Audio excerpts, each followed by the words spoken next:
ẹ káàbọ̀ sí orí ìkànnì wa yìí. Ẹ farabalẹ̀, oríṣiríṣi fídíò wà ńlẹ̀ tá a máa play fún yín nípa àwọn ìròyìn tó ń ṣẹlẹ̀ káàkiri àgbáláyé àti ìlú orílẹ̀-èdè wa tá a wà yìí. Ẹ wo tó bá ní pẹ̀ṣẹ̀ ń darapọ̀ mọ́ àní ẹ bá tẹ subscribe, kẹ like, kẹ comment torí pé kí ni kẹ́ lè máa jàǹfààní wa lóòrèkóòrè àti ìgbàkígbà láì fi àkókò wa ṣòfò. Ẹ jẹ́ ká jàǹfààní fídíò náà. Gómìnà Ṣèyí Mákindé, kí ni Sunday Igboho rà lọ́wọ́ rẹ̀ gangan? Kí ni Sunday Igboho rà? Torí pé olóyè Sunday Adéyẹmọ Igboho fi ọ̀rọ̀ ta. Like I said, according to ẹjọ́ táwọn èèyàn rò, wọ́n lárákùnrin kan tí ń wa márúwá, ó lọ sílé oní POS, ẹni tí ń ṣe POS ìjọba Haúsá,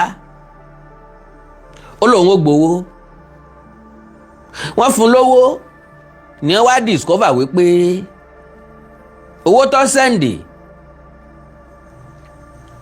bóyá wọ́n sì yọ nínú ATM ẹ̀ ni pé kò wọlé sọ́dọ̀ àwọn, wọ́n sì ti kówó fún un torí gbẹ́jọ́ yìí ṣe tẹni ká mọ̀mọ́ dá.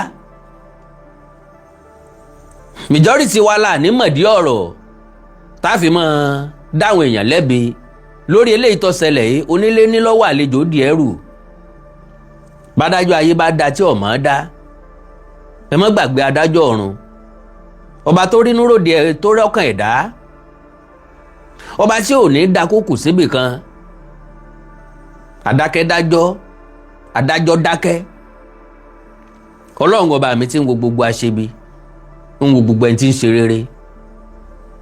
Òun lẹ́lẹ́sàn tí pín dọ́gba, kì í fi bí san rí, kì í fi rí san bí. Ọmọ tó tọ́ sóní kálukú wa, ó ń wò wá, ọmọ wa ó mọ̀ wá. So wọ́n ti fún ọ lówó. Béèrè tèmi ń béèrè ni wípé ìṣẹ́jú mélòó ló fi yára sáré lo owó yẹn? Ó páàkì márúwá, ó débẹ̀, ọdẹ lọ́ọ́ fẹ́ gbowó, wọ́n fún ọ lówó, wọ́n dẹ̀ discover pé kò wọlé, wọ́n gangan dẹ̀ mọ̀ pé kò wọlé. Ẹjọ́ rí network problem. So kí wá ni oní márúwá fẹ́ ṣe? Ó wá ní pẹ́pẹ́sẹ́ o, ilẹ̀ ti ṣú o, kọ́kọ́rọ́ márúwá mi nìyí, ẹ gbà. Fóònù mi nìyí, ẹ gbà. Tó bá dọ̀là máa yanjú ẹ̀. Pẹ̀lẹ́ ló bí ọlá kọ. Ó ṣe fún èèyàn kọ́kọ́rọ́ márúwá, kó o dé láàárọ̀ ọjọ́ kejì kó sọ pé wọ́n jagbà lọ́wọ́ ẹ̀. Káwọn ọlọ́pàá ó béèrè pé bóun kọ́kọ́rọ́ sí dọ́wọ́ tiwọn náà lóòótọ́. Gbogbo nǹkan ló lọ pẹ̀lú ìlànà àtòfin tiẹ̀. Wọ́n ó sì gba fóònù lẹ̀ lọ́wọ́ ẹ̀, kì í sojú mọ́mọ́, kò lẹ́lẹ́rìí.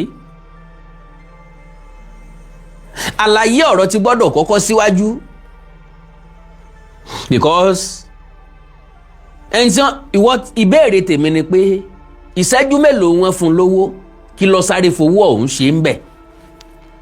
Ṣó ti kọ́kọ́ lọ ó wá padà wá ni? Àbí lójú ẹsẹ̀ ń bi tán ti fún lówó náà ló ti sọ̀kalẹ̀ náà ti pé padà? Kí ló wá yára fowó ṣe?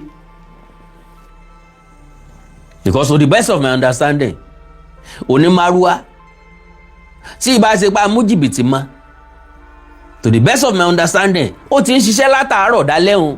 Kí ló kówó lọ lápò ẹ̀? Kí ló kówó lọ lápò ẹ̀ tó fi ní ìdí owó ní ọ̀dọ̀ POS? Ṣé ìṣe fake alert? Bàbá bẹ́ràn wé ká bẹ́ràn wé. Ṣé ìṣe ń tọ́ mọ̀ọ́mọ̀? Fake alert ó lè ṣẹlẹ̀. Bí ibà ṣe fake alert, àní kí ló yára sáré fowó ṣe tí ò fi lè kó káàṣì wọn fún ẹ padà, kọ́ lọ bòmí kọ́ lọ tẹ́sítì nẹ́tíwọ̀kì ẹ̀. So tó ń tẹnu ẹ̀, àwọn eléyìí láwọn ò gba kọ́kọ́rọ́ márúwá, àwọn ò sì gba fóònù, owó àwọn làwọn gbà. Ọ̀rọ̀ dìjà ó dáa pọn, wọ́n ní wọ́n gún lọ́bẹ̀ pa. Bóyá ń gbà tó wá dàárọ̀, ọ̀rọ̀ ọlọ́rọ̀ yìí dùn lẹ́nu mi, ẹ gbọ́rọ̀ lẹ́nu àwọn tó wà ń bẹ̀ gangan. Kí n má lu àmì fàágùn fún rárá, ẹ gbọ́rọ̀ lẹ́nu àwọn tó wà ń bẹ̀ ẹ jẹ́ kí wọ́n ṣàlàyé bó ṣe ṣẹlẹ̀ àwọn méjì ọ̀sà sọ̀rọ̀ ń bẹ̀.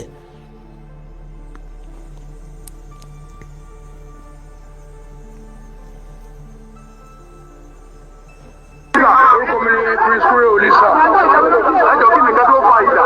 nǹkan tí ó ṣẹlẹ̀ ni pé ní ìròyìn tá a gbọ́ láyé àti òru àná ni pé ọmọ Yorùbá kan tó ń wa márùwá lọ sí ibi POS ó fẹ́ lọ gbó ní ọwọ́ haúsá níbi tí wọ́n pè ní Strabag ó dẹ̀ fẹ́ gbó yẹn ó dẹ̀ ti deliver successfully wọ́n dẹ̀ fún ní owó ó dẹ̀ mú owó lọ ra nǹkan bọ̀ márùwá ẹ̀ wà níwájú bí ó ti gba nǹkan yẹn ó padà wá síbi márùwá ẹ̀ fún márùwá ẹ̀ náà sọ pé owó yẹn ò successful kò revise this and this other wọ́n á fi ATM wọ́n á wò network was bad so ó náà ó pé kí ló fẹ́ ṣe network was bad what can he do okay márùwá òun ní fóònù òun ní kọ́kọ́rọ́ òun ní tó bá dé ọ̀la àbí nǹkan tó ilẹ̀ ti ṣú kàn lọ lé òun kàn wá concept ẹ̀ the next one náà ọ̀kan kan ń bọ̀ látẹ̀yìn because I was not there tó lè ta gbọ́ wípé ọkàn wà látẹ̀yìn látòrí òkè tá à ń sọ ẹ̀wòrán òkè yẹn ní tí àwọn bandit ti wà ibẹ̀ wọ́n ti gbàgbé ilé bandit ni even Nàìjíríà wọ́n mọ̀ gbogbo àwọn èèyàn mọ̀ àwọn. now adẹ́tẹ̀ sọ̀rọ̀ méjì ó fi kan parọ́ Yorùbá pẹ̀lú àtàmà wọ́n ní lókè ń bẹ̀ ibi táwọn Haúsá ń sùn àwọn Haúsá oníbólà ni o ó láwọn báńdíìtì ní ilé àwọn báńdíìtì ní lọ́jọ́ nìbàdàn ń bẹ̀ wọ́n nílé àwọn báńdíìtì ní táwọn ọmọ Yorùbá ń sáfẹ́ ni pé kí wọ́n kílíà àwọn ọmọ Haúsá kò ń bẹ̀ bọ́yá lómi ti ń tágẹ̀tì business táwọn Haúsá ń ṣe báwọn náà fẹ́ ṣe ń bẹ̀ ṣùgbọ́n bàbá fẹ́ bára wa sòótọ́ ọ̀rọ̀ ìṣẹ̀lẹ̀ tó ṣẹlẹ̀ yẹn kò yẹ kó mú ẹ̀mí lọ yes àwọn tí ń bọ̀ wọ́n lè rò wípé ọmọ Yorùbá fẹ́ lu àwọn jìbìtì.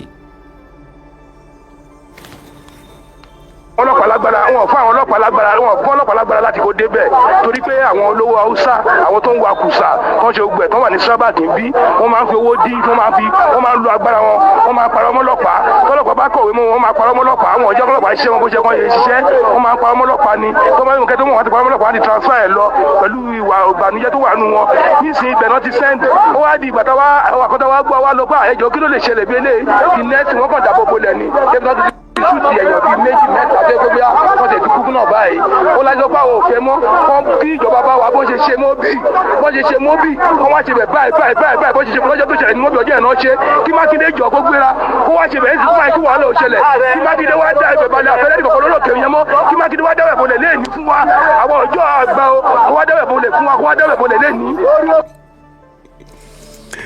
ṣé ń gbọ́rọ̀ kí Mákindé ọjọ́ kó wá dábẹ̀ bolẹ̀ fáwọn àwọn òfẹ́ wọn ń bẹ̀ mọ́ wọn fáwọn Haúsá ń bẹ̀ mọ́ mo kó a mọ́ lápẹ̀rẹ̀ ìjọba ò lè láwùsá kú ó ń bẹ̀ just like that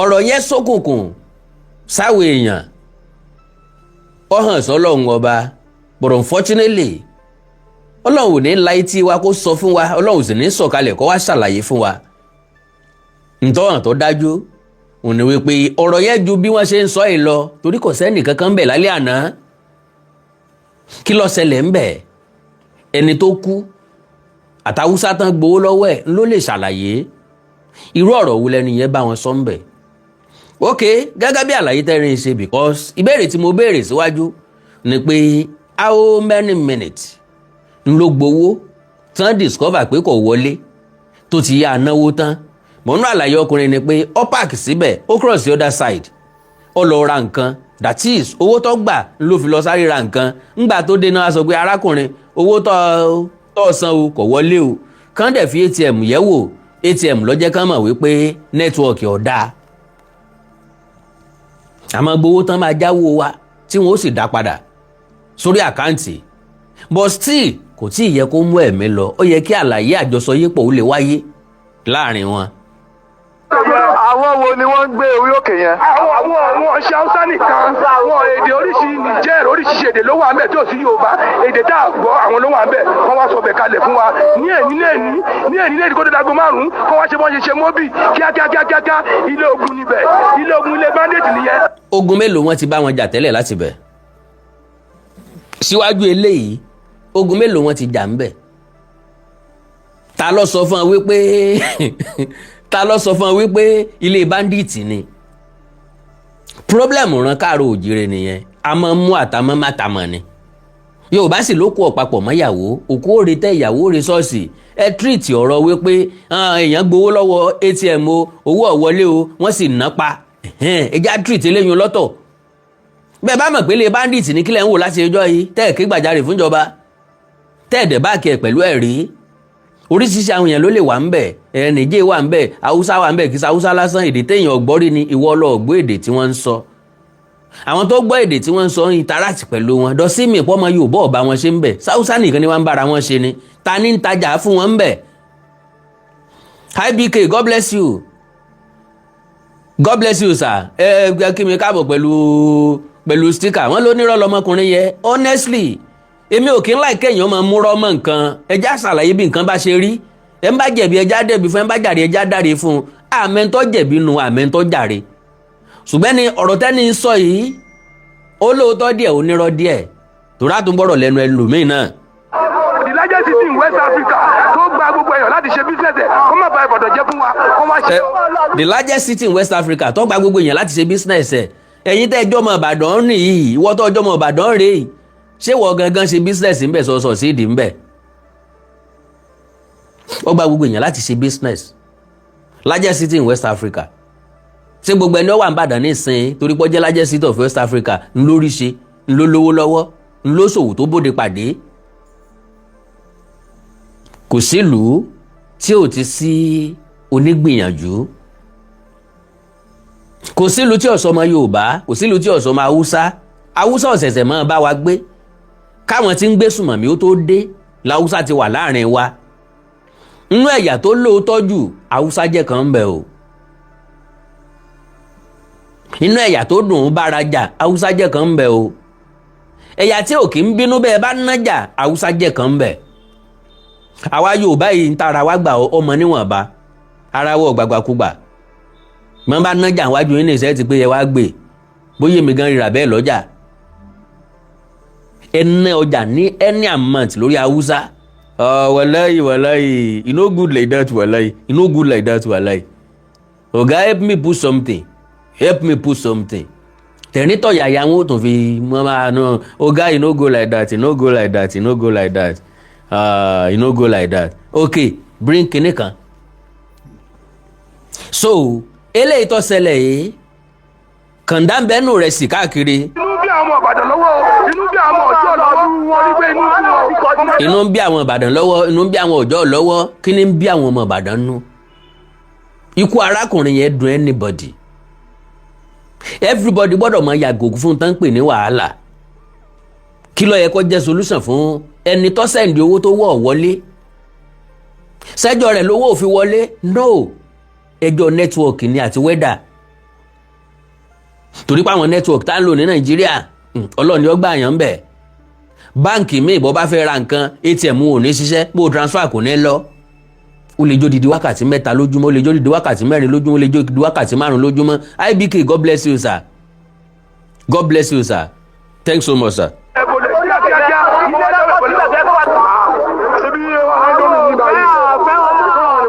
ẹlòmíín náà ló ń sọ̀rọ̀ ẹ o àwọn ọ̀fẹ́ wọn máa náà lórí tí wọ́n ń kọ.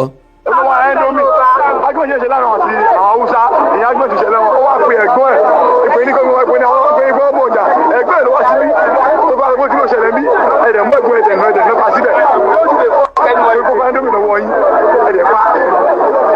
àwọn ìbáyẹ̀ ìjọba àwọn wọ́n ní pé ẹ̀jẹ̀ máa pa Yorùbá ara wa ẹ̀jẹ̀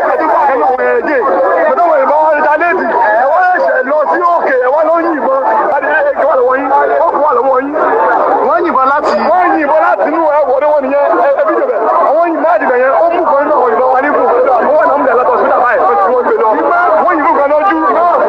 léèyàn mélòó la lè sọ pé ó ti jọ́lọ́ ń pè nípa mẹ́ta èèyàn ń pè yóò bá Haúsá Yorùbá ní wọn lọ́kọ́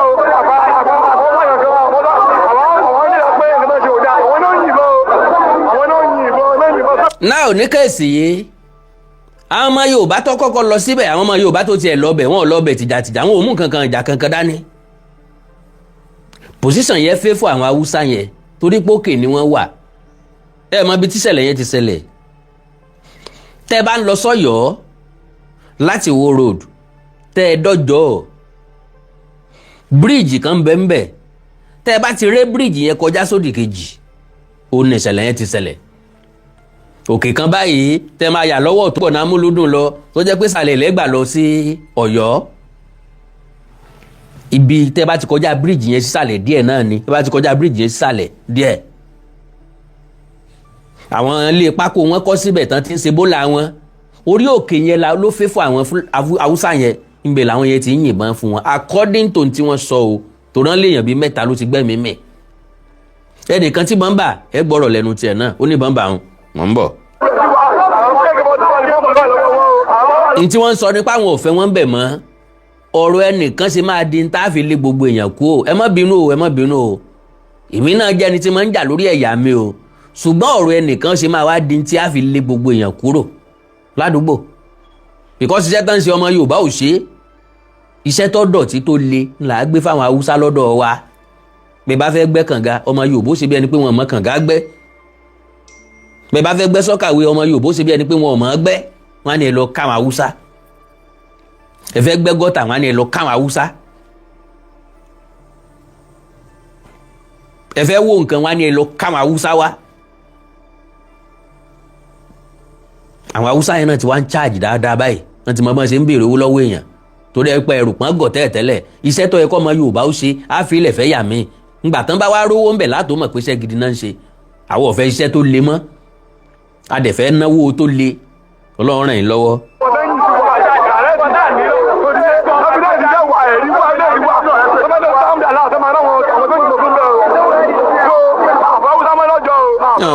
fàwùsá mọ́ lọ́jọ́ sẹ́yìn lẹ́mọ̀ kálùbọ́sà wà fúnra yín gbà tẹ̀ fàwùsá mọ́ lọ́jọ́. ọ̀yọ́ bẹ́ẹ̀ ló wà kò lè jáde ẹ̀rú máa bà wọ́n. èlò tí aṣọ́gbájọ wà kò lè jáde ọ̀nà wọn tún máa jìn. ẹ mọ tó ń bí mi nú bẹ̀ ò ní pé àwọn ọmọ Yorùbá tó wà ń bẹ̀ òun wọ́n lé 500,000 Haúsá mélòó ló wà lórí òkè wọn ò lè súnmọ́ wọn ẹnu nìkan la níbi tàtàkàrà ẹnu ni.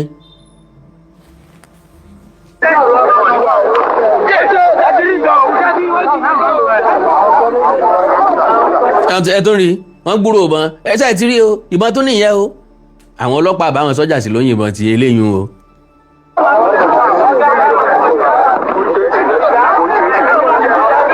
ìjọba ń gbọ́ ìbọn náà ni ẹgbẹ́ tí ó ń dún lákọlákọ yẹn. kì í ṣe bá àwọn tó ń yìnbọn o ìbá àwọn sọ́jà àbọ̀ ọlọ́pàá ni o àwọn ọlọ́pàá ti kó nu mọ́tò wọn àwọn èèyàn ti rojọ́ ẹ̀ ti ń sá lọ o. tí àwọn Yorùbá tó wà ní Ọ̀jọ́ tí wọ́n pariwo wípé àwọn ò fẹ́ àwọn Haúsá mọ́ ní Ọ̀jọ́ nítorí ikú tí wọ́n ṣe ń pa àwọn Yorùbá ti pọ̀ jù. bọ́n ṣe ń pa àwọn Yorùbá ti pọ̀ jù can you imagine Yorùbá mélòó wọn ti pa ṣebí lónìí náà ni sójoojúmọ́ wọn ń pa Yorùbá ń bẹ̀ ni ẹ já sọ̀rọ̀ ibi tọ́rọ̀ wà jàre. Ọ̀jọ́ nílùú Ìbàdàn bíi bíbá yìí ìlú Ìbàdàn la wà ní agbègbè Ọ̀jọ́.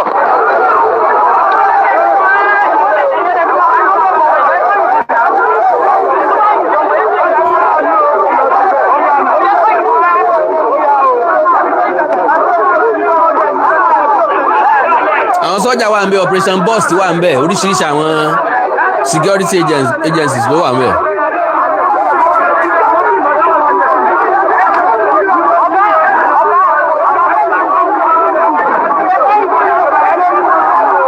gbogbo ibà náà padà dáná sun dànù.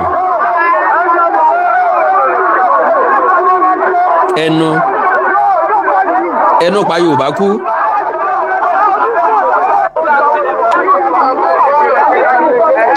Deputy governor sọ̀rọ̀ àbí vice governor.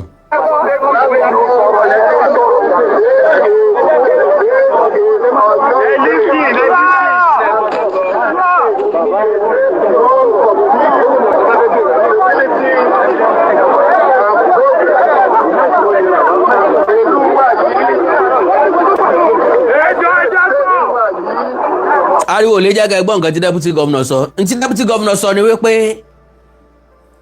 ìlú Ìbàdàn ìlú tá a mọ̀ sí àtàmọ̀ fún àlàáfíà ni tó dẹ̀ wá accommodating tó kó tó nílé tàlejò mọ́ra so pé ń tó ṣẹlẹ̀ yìí o ìjọba ìpínlẹ̀ Ọ̀yọ́ etí wọn ti tó àwọn ti gbọ́ àwọn ó gbégbèsè lórí ẹ̀ àwọn ó ṣe ìwádìí ìjìnlẹ̀ lórí ẹ̀ so kí àwọn ọ̀dọ́ kan fọwọ́nú kan fi léyìí tó kúlẹ̀ fúnjọba kí wọ́n máa lọ kí wọ́n má fìdájọ́ sọ́wọ́ ara wọn. Lo and behold lẹ́yìn ìgbà tí deputy governor lọ tán mo nígbàgbọ́ pé àwọn sọ́jà tó wà nǹkan bóyá àwọn náà ti lọ lẹ́yìn ẹ̀ làwọn ọ̀dọ́ ìwà tan náà ran gbogbo nǹkan àwọn haúsá yẹn. ẹ já wo fídíò mi.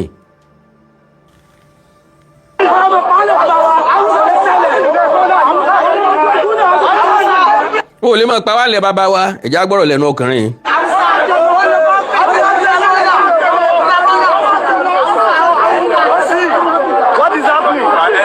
tó ṣẹlẹ̀ ní ọjọ́ látàlẹ́ àná láti ẹlẹ́gùn onímọ̀rúwá ọlọ́gbọ́wọ́ lọ́dọ̀ POS wọ́n ètò nígbà tó lọ́gbọ́wọ́ lọ́dọ̀ POS wọ́n wá lówó yẹn tètè lọ́dẹ̀ tí kówó yẹn ó ti kówó yẹn fún ó wá nígbà òun ti lówó yẹn ókè ẹgbà kọ́kọ́rọ́ márùwá òun nìyí márùwá òun nìyí ẹgbẹ̀ ókè fóònù òun nìyí òun ò lè sá lọ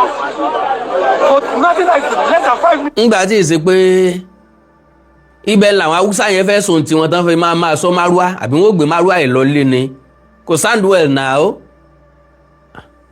márúwá mi lélẹ̀ yìí kíní kankankan tó bá jọjọ bẹ́ẹ̀ lẹ́nu yẹn ti ń ṣiṣẹ́ ìṣètì tó lè sọ pé kán fún oníṣẹ́jú kan bóyá o máa pẹ́ nìkan máa gbowó wá àbí o máa lọ change owó gbogbo ẹ̀ náà kọ́ láì kàwé nígbà míì àìmọ̀kan máa ń ṣe wá amọ̀wé akàwé o ṣùgbọ́n àìmọ̀ kan máa ń ṣe wá àìmọ̀ tọ́tọ́ lásìkò tọ́tọ́ ní máa ń ṣe wá àtàìláròjinlẹ̀ kí ló yẹ ká ṣe kí ló solve problem ní moment yẹn ẹ̀yà rẹ ló lè bá sọrú ẹ̀ ẹ̀yà ẹ ló lè bá sọrú ọmọ Yorùbá ẹgbẹ́ rẹ ló lè bá sọrú ẹ̀ tó máa understand ẹ bí ẹ̀gbọ́n mo dẹ̀ ti wá lówó yẹn báyìí o kí la máa wá ṣe báyìí ẹ wo owó mi fún mi ni ẹ máa ń tó ṣẹlẹ̀ fóònù mi lélẹ́yìí ẹ mú dání tó bá di lọ́la tí n bá wá fún yín lówó ẹ gbà ó máa ń ṣẹlẹ̀ bẹ́ẹ̀ nílé epo o lè repo tán kó fẹ́ lu ATM kó má ṣiṣẹ́ o lè repo tán kó fẹ́ transfer kó má ṣiṣẹ́ kò sí nǹkan fẹ́ fi fa epo kúrò nínú mọ́tò ẹ tàbí inú machine padà sínú inú mítà wọn àbí inú kí lorúkọ wọn so o lè fọ́n fóònù wọn lè gbà á sọ́wọ́ tó bá dẹ̀ dọ̀la ó sì mú ó wà fún lówó kò jù bá ń lọ. wọ́n rush síbẹ̀ wọ́n dẹ̀ ṣe kí ni wọ́n dẹ̀ gún ọmọ yẹn wọ́n stabẹ̀ sí death tọmọ yẹn ti kú látàlẹ́ àná yẹn ní wàhálà yẹn ti pọ́n rúbọ̀ àárọ̀ yìí àtúwádé bíbá gbé láti ẹ̀sẹ̀tìlẹ̀ àbí kébìlì ọ̀gẹ́tì yẹn àwọn bọ́ọ̀sì gbé bọ́ jáde láti bẹ̀rẹ̀ bẹ̀rẹ̀ sí ṣùtù wa ni ọmọ kékeré tó lọ ra indomie ìbọn bá ọmọ yẹn ti kú báyìí so gbogbo òkè yìí báyìí ìbọn náà kó dání síbẹ̀ ojú ọ̀tá àbọ̀ nìyí o ojú àpá àbọ̀ nìyí o tọ́yìn fẹ́ mi o tí mi ò bá jẹ kankan kánú ṣé mo ní ti kú láàárọ̀ yìí ìtọ́ wọn tẹ̀ mọ́ tọ́fẹ́ fi ṣámi nìyí o ìtọ́fẹ́ fi ṣámi nìyí. ẹ imagine police officer ó wá fọwọ́. ọpẹ́lọpẹ́ àjẹ́ ara ló save man yìí ń tiẹ̀ o. bẹ́ẹ̀ sí wọn wípé kí wọ́n máa yìnbọn sí wa. no police officer wá sọ pé kí wọ́n máa yìnbọn sí wọn ẹ̀ tún rírọ́. police officer ò lè ever sọ wípé kẹ́wọ̀n kan máa yìnbọn sẹ́nìkan. ẹ mọ̀jà pílẹ̀ lẹ́yìn o wọ́n ti dáná sun gbogbo nǹkan gbé kalẹ̀ bẹ́ẹ̀. well pápágbẹ́jẹ́ lọ sórí ní tó gbé mi wá gangan ọ̀rọ̀ olóyè Sunday Adéyẹmọ Ìgbòho àti Ṣèyí Mákindé àtẹ̀jáde látọ̀dọ̀ Ìgbòho press release spokesperson to Chief Sunday Adéyẹmọ Ìgbòho responds to petition and recent remark by the Oyo State government. Ta ló kọ petition against Ìgbòho? Kí ni remarks tí gómìnà Ṣèyí Mákindé àbíjọba ìpínlẹ̀ Ọ̀yọ́ tí wọ́n sọ lórí ọ̀rọ̀ olóyè Sunday Adéyẹmọ Ìgbòho àti security outfit ẹ̀ ìrú ẹkùn? Ṣé wọ́n wà nílé ayé?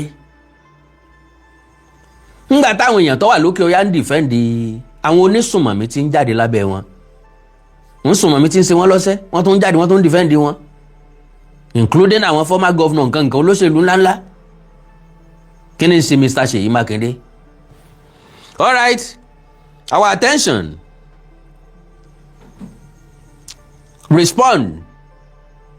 God bless you.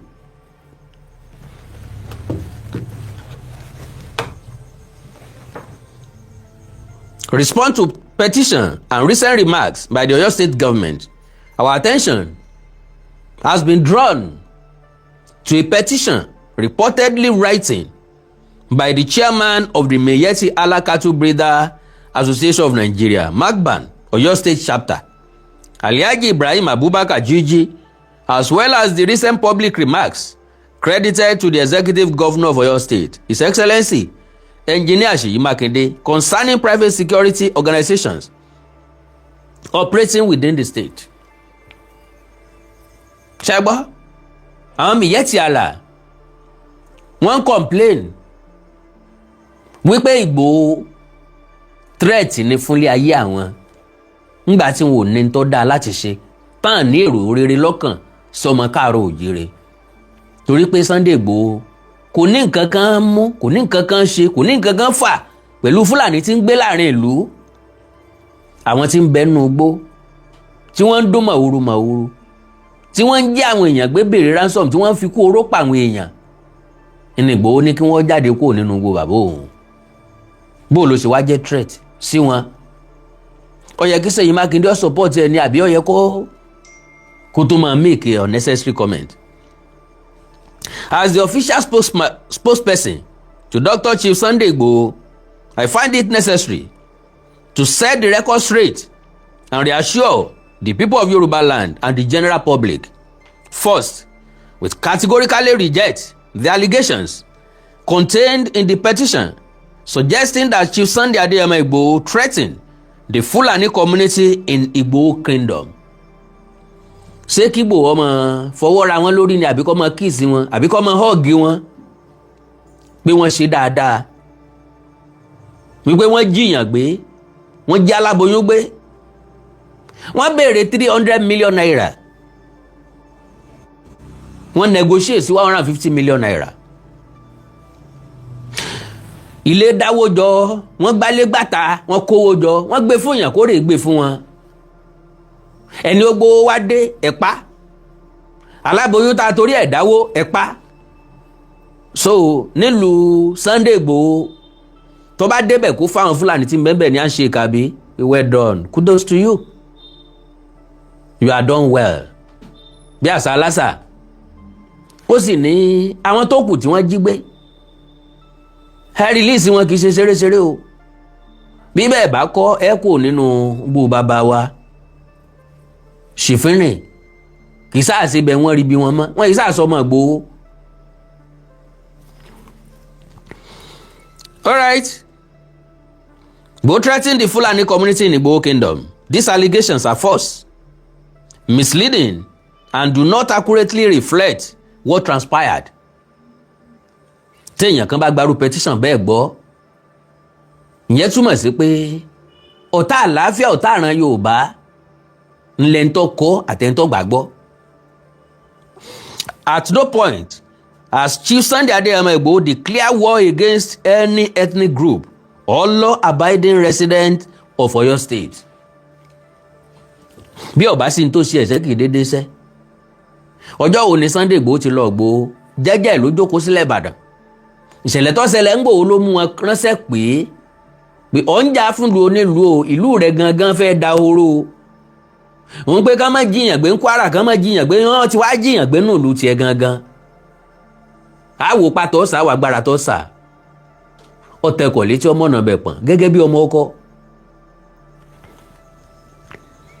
Okay, Chief Sunday Adeyemo Igboho has consistently maintained that his advocacy is directed against criminality, including kidnapping, banditry, armed robbery, and other violent crimes that have affected communities across Yoruba land. His position has always been clear. Law-abiding citizens, regardless of ethnicity or religion, have nothing to fear. Ó ń lọ jẹ́jẹ́ rẹ̀, ó ń ṣe business ẹ láyọ̀ àtàláfíà. Ó dàlúrú, ó pè fún jàǹbá, ó jíyàn gbé, kó má béèrè ránsọ́ọ̀mù, ó fẹ́ràn jẹ́kú, jẹ́jẹ́ rẹ̀ lọ ń lọ. Igboho ò ní business pẹ̀lú ẹ. Bó bá dẹ̀ fẹ́ gbé, wá gbé láàrin ìlú. Ewúrẹ́ ẹranko nìkan, ewúrẹ́ gan ò gbé láàrin igbó, ilé ni wọ́n ń gbé. The people of Igboho traditional rulers, community leaders, and numerous residents can attest to Chief Sunday Adeyemo Igboho's long-standing commitment to peace, justice, and the protection of innocent lives. His actions have continued to receive the support of many within the affected communities because they see him as someone who has consistently spoken out against insecurity. We are, however, surprised that the Oyo State government appears to have reacted to the petition and recent public discussions without first inviting Chief Sunday Adeyemo Igboho or his representatives to present their own account. Ẹni tá a fẹ́ ń lù àfi onílù ọ̀ndarin ni bó bá dáni ta ni ó gbé oríṣiríṣi ìròyìn là ń gbọ́ wọ́n ní Ṣèyí Mákindé ò fẹ́ràn Sunday Igboho. Kí ni ọmọ Adéyẹmọ ṣe? Torí pé ó ló kéde àtìlẹ́yìn tiẹ̀ fún Aṣíwájú Bọ́lá Ahmed Tinubu. Ṣèyí Mákindé sì fẹ́ jẹ ó sì fẹ́ jẹ pírẹsidẹ́ǹtì, ó fẹ́ díje sípò pírẹsidẹ́ǹtì. Ẹ̀gbọ́n sí lẹ́yìn tó kádì pàǹpá dìtẹ̀ mọ́ èèyàn kálukú ló nílé ayé tiẹ̀ láti lò fa. According to n ta gbọ́ o. All his representatives to present their own account, fairness, and principles of nature justice require that all parties be heard before conclusions are reached on matters of public concern. We respectfully urge the government of Oyo State to remain impartial and to avoid relying solely on allegations that have not been independently established. Constructive engagement with all stakeholders is more likely to strengthen public confidence and promote lasting peace.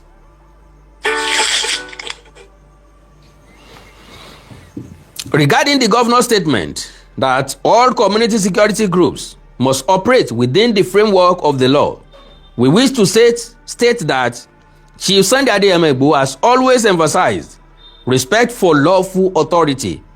Any community-based security initiative should work in accordance with applicable laws and in cooperation with the appropriate government and security institution. Igboho náà state ẹ̀ categorically.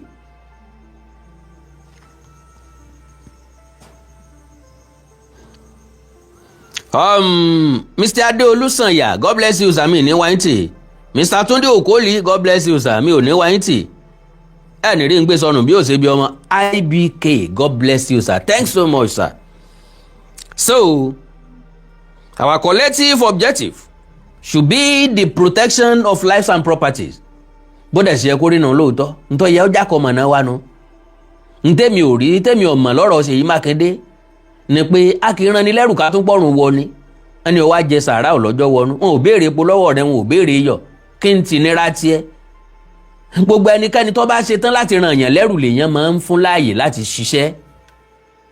Ìgbòho ògbé omówó wá ẹ fún láàyè láti ọpírẹ́tì. Kò jù bẹ́ẹ̀ náà lọ. Our collective objective should be the protection of lives and property, not the politicization of security concerns. The fight against criminality requires cooperation among government, security agencies, traditional institutions, and local communities. We therefore call on all residents of Oyo State to remain peaceful, refrain from spreading misinformation, and allow facts to guide public discourse. We also encourage the state government to continue engaging all stakeholders in the interest of justice, security, and peaceful coexistence. Chief Sunday Adeyemo Igboho remains committed to peace, the rule of law, and the safety of every law-abiding resident of Yoruba land. Signed, Olayomi Koiki, agbẹnusọ Olóyè Sunday Adeyemo Igboho. So, bí wọ́n ṣe fi sọwọ́ sí mẹ́nu lálẹ́ yìí, ó dẹ̀ jẹ́ nǹkan tí mo rí pọ́ necessary láti pass across to the general public so that a lè mọ̀ Olóyè Sunday Adeyemo Igboho ń gbégbèsè ó ń kó ipa tiẹ̀ ó dẹ̀ ń gbìyànjú ó ń sapá kí àlàáfíà ó lè wà nílẹ̀ káàárọ̀ òjíire ká má sì rí ẹni tí yóò fún ní ìdálọ́wọ́kọ́ ẹni tí yóò fún ní ìrẹ̀wẹ̀sì ọkàn ẹni tí yóò jẹ́ kí nǹkan ó sú ẹ jẹ́ ká ṣàtìlẹ́yìn tó gbópọn fún olóyè Sunday Adéyẹmọ Ìgbòho.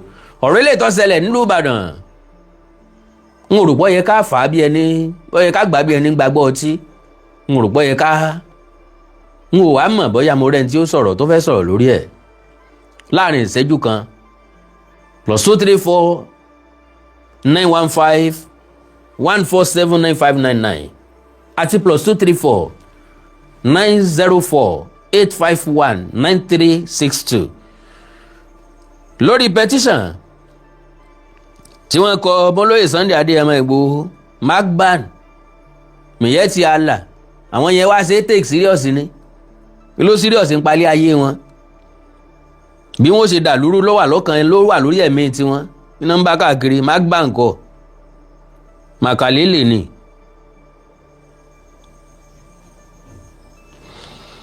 tó láàrin ìṣẹ́jú kan náà ni wọ́n retí kọ́ọ̀lù lẹ́yìn ẹ̀ kí n sẹ́nu ń gbọ́lá fún.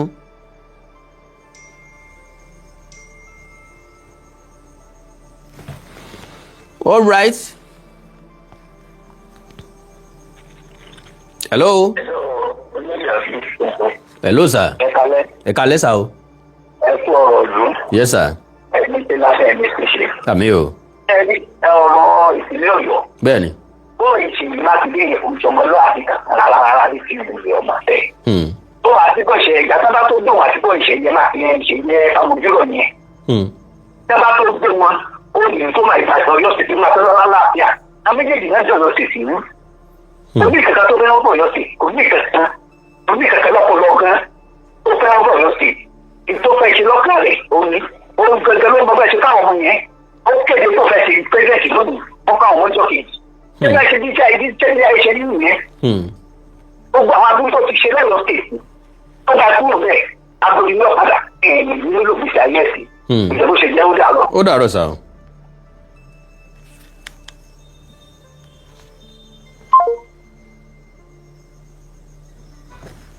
All right. Ìṣẹ́jú kan. Ṣé èèyàn kan fẹ́ pè é?